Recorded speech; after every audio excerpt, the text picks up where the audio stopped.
Magandang araw mga kababayan dito po sa buong Pilipinas at sa ating mga OFWs sa buong sanlibutan na ngayon ay nanonood sa programang ito, kung saan ako ay pinayagan muli ng korte upang makapagbigay ng isang video message sa inyo pong lahat.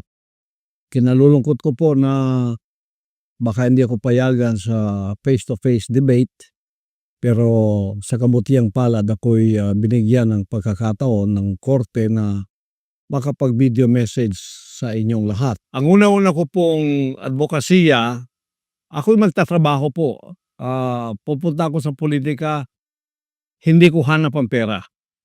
Hindi ko hanap ang katanyagan. Nasa akin na po lahat yun. Hindi ko na po kailangan yun. Ako ay magtatrabaho lang at tutulong para mabigyang solusyon ang ating mga kinakaharap na problema. So, yung aking pong paggobyerno ay ang tinatawag na laban sa korupsyon, yung governance and anti-corruption. Gagawin ko ang isang pagtatatag ng isang truth commission. Binubuo ito ng mga ordinaryong mamamayan upang imbestigahan ang mga kaso ng korupsyon sa loob ng ahensya ng gobyerno.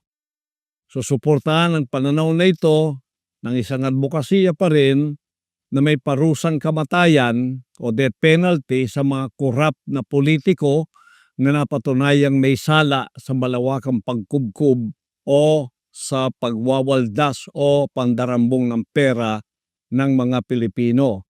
Yan po ay advokasya rin ng isa kong kasamaan sa PDP Laban, si Atty. Vic Rodriguez. Pareho po kami riyan. Death penalty at ibinaban niya ang ceiling ng plunder from 50 million naging 1 million na lang po. Kung ako matutupad, kahit po 1,000 lang, kailangan may death penalty na sapagkat ang maliit na pagnanakaw at ang malaking pagnanakaw, pareho lang yan sa harap ng Diyos at sa harap ng batas ng tao. Pangalawa po, yung sa kalusugan. We need a healthy Philippines. Puro kailangan malusog ang mga tao. Matanda man o bata man o binata man o dalaga o babae man. Kaya sa kalusugan, ini-endorso ko ang Mobile Health Services Program upang dalhin ang serbisyo ng kalusugan sa lahat ng ating mga mamamayan. Mga kabilang na rito ang pamamahagi ng libreng gamot. Direkta ito sa mga liblib na pamayanan gamit ang mobile clinic sapagkat hindi lahat maka-afford ng pumunta sa ospital. Ako po ay nagkaroon ng pneumonia. Dinala ako doon sa Philippine Heart Center. Nakita ko doon ang mga nakalinyang tao sa kanilang garahe, yung kanilang parking lot, no? Nagtanong-tanong ako, ang iba doon nasa 1 buwan, 2 buwan, 3 buwan na doon sila. Naghihintay para mapagamot. Hanggang ang iba'y namatay na nga. Kaya nasaktan masyado ang aking puso sapagkat ito ang isa sa aking nakikitang hindi inaasikaso ng ating pamahalaan. Kaya nga ang PhilHealth, mahalaga yan. Mayroong budget pero hindi ginagamit doon sa kalusugan na dapat ito'y ipamigay na libre ang gamot sa lahat ng tao sa Pilipinas. Bilyon-bilyon po ang pera natin yan, ngunit hindi ginagamit sa wasto.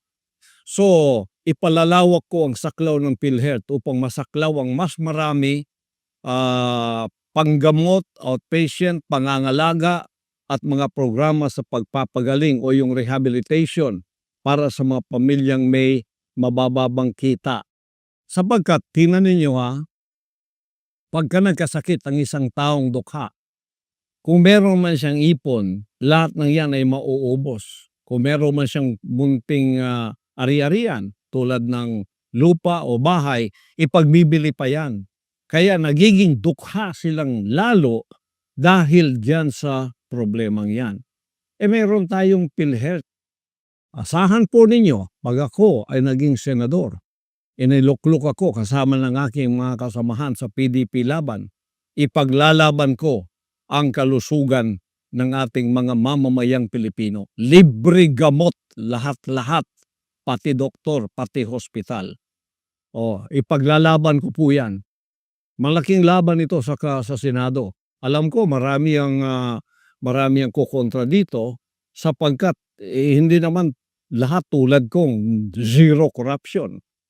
Kaya nga nawawala yung budget ng PhilHealth dahil kinokorrupt ito na dapat ilagay sa pangkalusugan. Saan nilagay? Sa tulay. Wala ka naman nakitang tulay. At yun ay mali. Itutuhid po natin yan. Kaya ang aking pong advokasya, ayusin natin ang Pilipinas.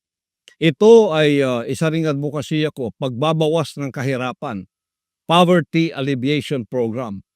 Magpapasa ako ng Philippine Food Security Enhancement Act na magbibigay ng kapital sa mga magsasaka para sa produksyon ng agrikultura, makapagbigay ng modernong kagamitan sa pagsasaka upang suportahan ang mabisang produksyon, pamamahagi at pag-iimbak ng pagkain. Susulong din natin yung tinatawag na Subsidized Utilities Program upang magbigay ng subsidiya ang gobyerno sa mga bayarin sa tubig at kuryente na nakatuon sa mga pamilyang may mababang kita. Kasama rin ako sa advokasyang ito. Ako'y natutuwa sapagkat si Attorney Hinlo merong tinatawag na state subsidized farming. No? So si Attorney Hinlo meron siyang tinatawag na state stage farming. Ako ganun din ang advokasya ko. Dapat ang gobyerno ang siyang magbigay ng gabay sa mga ating mga farmers. Mahaba-haba po ito kung i-explain ko sa inyo lahat dito. Mamaya na pagka tayo ay nandyan na sa Senado kung ako'y papalarin ng dakilang ama, so sasabi ko po sa inyo, nakadetalye na po yan lahat sa aking panuhala. Detalyado na po yan kung paano gagawin. Ngayon, medyo mga ano lang ito, mga introduction lang para sa inyong kaalaman. Pagkatapos, hindi lang ang pamayanan ang dapat malusog na Pilipinas, kundi may edukasyon na Pilipinas. Kasi nakita ninyo, ang edukasyon natin, napakababa. Marami ang college graduate pero hindi naman makapagtrabaho. So magpapasa ako ng School Infrastructure Development Bill upang maglaan ng mga pondo para sa pagpapabuti ng pasilidad ng paralan, lalo na sa mga rural na lugar upang matiyak ang kalidad ng edukasyon. Magpapasa rin tayo ng Patriotic Curriculum Act na naglalayong magbigay ng libreng kalidad na edukasyon na nagtutuon sa pagpapalakas ng makapilipino at paglaban sa mga negatibong ideolohiya tulad ng mga komunista. Iyan ay aking advokasya kahit sa aking pong paaralan na itinayo, ang Jose Maria College Foundation Incorporated.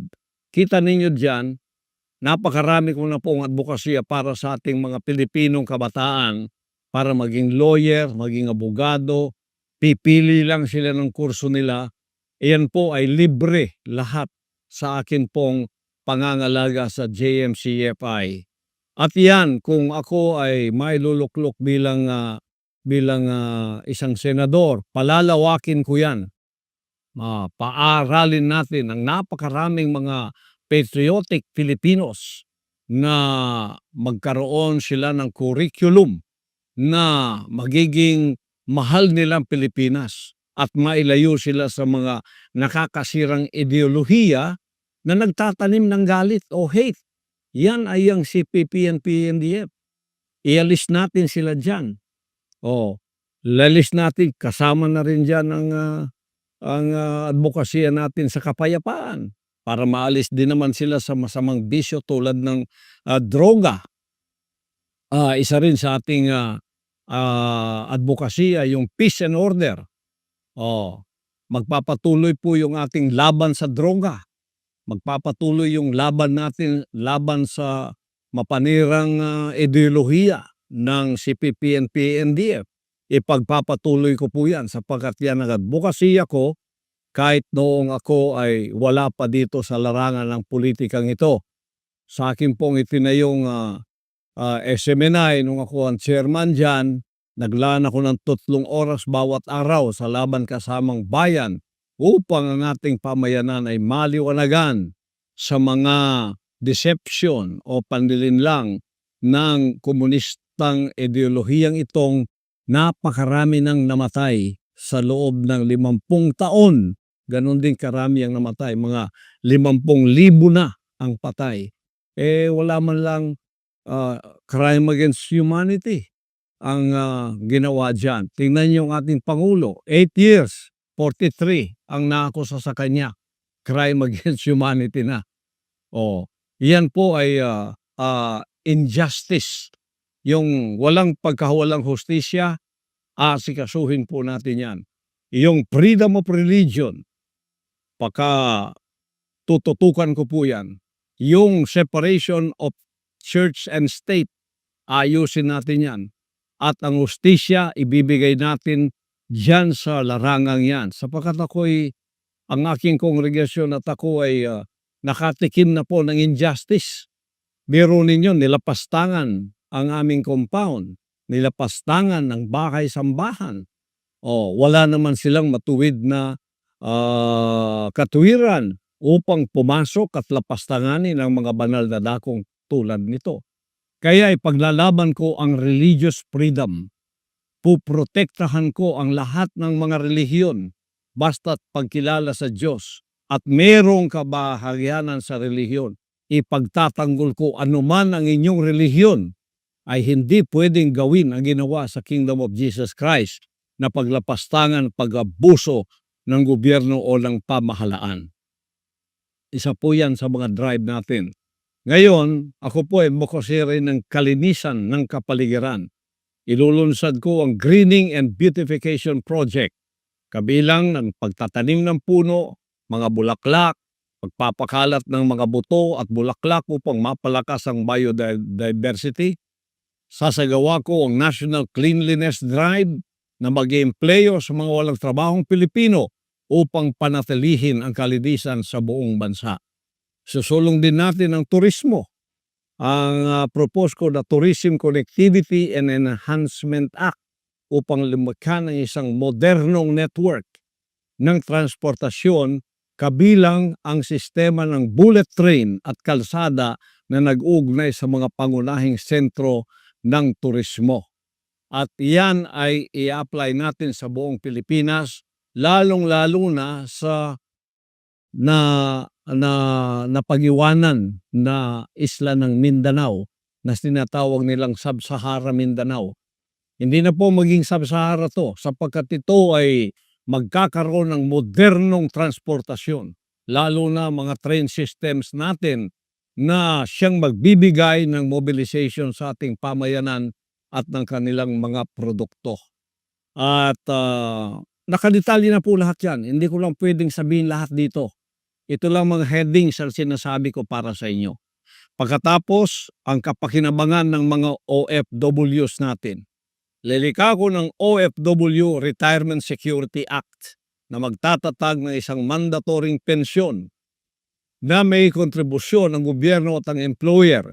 Isusulong ko rin ang tinatawag na Retirement Savings Program, RSP, kung saan magkakaroon ng tax incentives ang mga OFWs katulad ng tax deductions para sa kanilang kontribusyon at tax benefits on withdrawals. Pagsasabatas ng mandatoring pagtalaga ng legal at medical attachés sa bawat konsulado o diplomatikong post upang may kaagapay ang ating mga OFW sa panahon ng kagipitan at pangangailangang medikal o legal. Yan ang aking mga iilan lamang sa mga advokasya ko. Sa akin pong pagkakulong dito, mga 70 na po, 70 ang bill na nagawa ko. Isusulong ko ito upang maging batas diyan sa Senado kasama ng aking mga kasamahan. Kaya both straight PDP laban. Bakit po Podi Street PDP laban? Para tuloy-tuloy po ang aming mga advokasya. Walang kokontra, walang kakalaban. Kami pong lahat nagkakaisa riyan. Pagkatapos seguridad pa rin ito ng ating Vice President na pinaginitan ng mabuti. Kita ninyo ini-impeach ang isang Vice President sa mga unfounded na mga akusasyon tulad ng intelligence funds, samantalang billion, trillion ang nilulustay ng mga nasa kapangyarihan. Wala namang mga pagtawag sa Kongreso upang ito'y imbestigahan. Ngunit hindi tinantanan ng ating Vice President upang siya ma-impeach. Pag na-impeach po kayo, perpetually hindi na kayo makapaglingkod sa bayan. Hindi na kayo pwedeng maglingkod pa. Perpetual po yan. O kaya habang buhay, hindi ka na pwedeng pumasok pa sa paglilingkod sa bayan. Yan ang gusto nilang mangyari kay Vice President Sara Duterte. Kaya pag straight vote po kami sa PDP laban, ang boto namin ay siyam. Kailangan ng siyam na boto ng mga senador upang hindi po ma-impeach ang ating Vice President Sara Duterte. Kami po yun. Kaya wala pong magmamaliw. Straight tayo. Huwag na po kayong lumingon pa sa iba. Straight tayo. Kung mahal ninyo si Vice President Sara Duterte, straight po ang ating pagboto. At yan ay meron kaming special sample ballot na ipamimigay sa inyo para hindi ninyo makalimutan ang mga pangalan at number noong aking mga kasamahan. Ako po si Pastor Apollo Kibuloy, number 53 sa inyong balota. Huwag po ninyong kalimutan, number 53 sa inyong balota. Si Jimmy Bondok po, number 10. Si Bato de la Rosa, number 22. Si Bongo, number 28. Huwag ninyong kalilimutan. Si JB Hinlo, number 30. Si Raul Lambino, number 34. Si Rodante Marcoleta, number 38. Si Doc Marites Mata, number 42.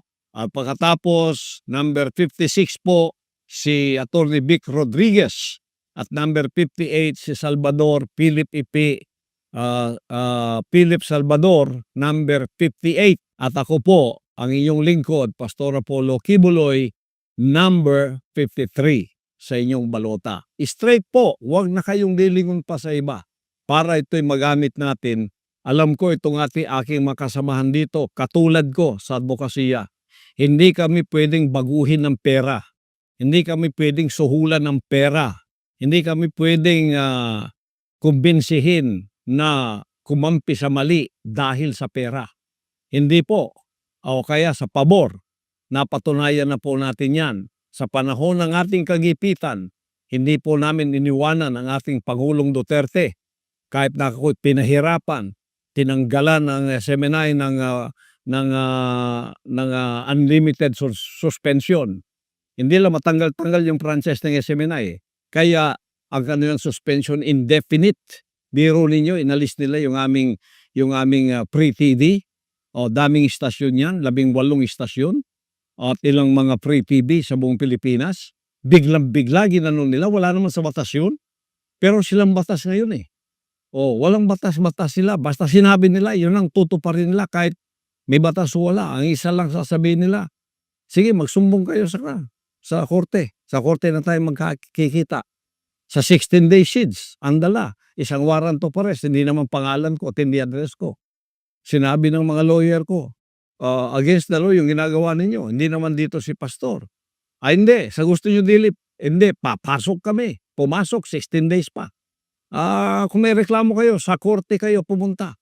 Ganon ang panahon ngayon. Babaguhin po natin ang pang-aabusong yan. Kaya kailangan po natin straight PDP laban para sa ating Vice President, hindi ma-impeach. Tingnan po ninyo ang nangyari ngayon sa ating Pangulong Duterte. Ang sinabi ko na sa inyo na ako ay gustong extraordinary rendition ng mga puti nung mga panahong ako'y umiiwas. Hindi nila ako nakuha. Ngayon, binigyan ako ng garantiya ng dalawang kinatawan sa gobyerno na walang rendition kaya lumitaw ako. Ngayon harapin ko sa korte. Kasi nung wala pang garantiyang yan, siguradong ibibigay nila ako sa kamay ng mga puti at ganitong gagawin nila sa ginawa ni Pangulong Duterte. Kaya ang kapalaran ko at kapalaran ng Pangulong Duterte ay pareho. Nakakulong kami. Nakulong siya doon sa The Hague, ako nakulong din dito at ito ay walang mga prosesong tama. Ngunit ito itatama natin pagdating ng panahon. Kaya't ako po ay narito pumasok sa magulong politikang ito, hindi upang magkapera, hindi upang kumamal ng pera o kaya maging tanyag, hindi po. Magtatrabaho po ako tulad ng ako'y nagtrabaho sa Kingdom of Jesus Christ. Zero corruption, pagpapaunlad ng mga sinasakupan ko na kung uunlad ang aking pamamahala sa isang organisasyon, uunlad ang lahat. Wala pong personal interest. Kaya idinimanda ako, sinanksyon ako para maipit ang aming mga propriedad, ang lahat ng nakapangalan daw sa akin, babawiin nila. Biro mo ka-injustice niyan. Pagkatapos sinuri nila, ni isa walang nakapangalan sa akin. Ngunit gusto pa rin nilang kunin ang mga propriedad ng bansang kaharian. Anong klase ito na itutuwid natin ang injustice na ito? Hinahanap hindi lang ako kundi pati gold, pati property ng bansang kaharian. Papayagan ba natin ito ay magpapatuloy? Hindi po. Kaya para maituwid natin ang hindi tama, ang baluktot, para maituwid natin, straight po ang ating boto, PDP laban. Upang maipakita natin sa bansang ito na ang pamamahala tulad ng ginawa ng ating Pangulong Duterte sa 6 na taon ay maipagpapatuloy natin, maisusulong natin kasi yan ang dahilan kung bakit tayo bumoto sa unit team noon. Ito ay continuity daw. Ngunit wala pang 3 taon pinutol na yung pangakong yon at alam natin ngayon kung ano ang kaganapan. Lahat ng ayaw, suspended. Lahat ng ayaw, suspended. Dito, suspended doon. Binabantayang maigi, hindi tayo makahinga ng maluwang sa ating demokrasya. Sa katotohanan lang, ang demokrasya natin ngayon parang wala na. Kundi tatayo ang tulad ng PDP laban at ang mga kinatawan nito na inyong iboboto sa Kongreso, ay tuloy-tuloy na pong mawawala ang ating demokrasya at ang ating bansa. Huwag po nating gawin yon. Kaya straight po kayo, PDP laban, at pagpalain kayong lahat ng ating dakilang Ama. Panalangin natin ang ating Vice Presidente, Sara Duterte, at kasama na rin ang ating Pangulong Duterte. Ngayon ay kinulong doon sa The Hague. At ako'y ipatuloy ninyong ipanalangin na pagkatapos ng mga hearing na ito, makikita ninyo kayong mga lahat ng naniwala ay maliliwanagan kayo pagkatapos nito. Sana before pa naliwanagan na kayo sapagkat pagka ako'y dineclare na inosente ng korte, mapapahiya kayo kasama ng mga nag-akusa sa akin. Kaya manalangin po tayo. Ito yung dapat din sa Pilipinas. Huwag nating kalimutan ang Diyos na makapangyarihan ng gumawa sa atin. Huwag natin siyang kaligtaan. Pasalamatan natin siya sa lahat ng ating mga pagkakataong may buhay pa tayo. Ibigay natin ang lahat ng kapurihan at kapasalamatan sa kanyang lumikha ng lahat sa atin. Kasi kung wala tayong connection sa kanya, itong lahat ng ating mga material, financial o politikang pinag-uusapan, wala pong mga kwenta ito. Mamamatay din tayo, haharap din tayo sa kanya. Kaya huwag ninyong kaligtaan sa panahong ito ang ating dakilang may kapal. Ibigay natin ang lahat ng kapurihan at kapasalamatan sa kanya na anuman ang pinagdadaanan natin. Kung tayo ay may mabuting puso, may mabuting kalooban, hindi niya tayo pababayaan. Tayo pa rin ang magtatagumpay sa huli ng ating mga buhay. At para sa bansang Pilipinas, naniniwala akong ang gabay ng dakilang Ama ay pagkakaloob niya sa bansang ito. Lalo na gagabayan kayo o itong 10 na PDP laban senatorial slate. Diretso na po tayo. Huwag na tayong lumiko, huwag na tayong lumingon sa iba, diretso na po. Straight ang boto ninyo, PDP laban lahat, para tayo'y mananalo sa larangan ng ating pamahalaan at ng ating bansa. Mabuhay po kayo, mabuhay ang Pilipinas, at mabuhay tayong lahat. Ang kapurihan ibinabalik natin sa dakilang Diyos. Amen.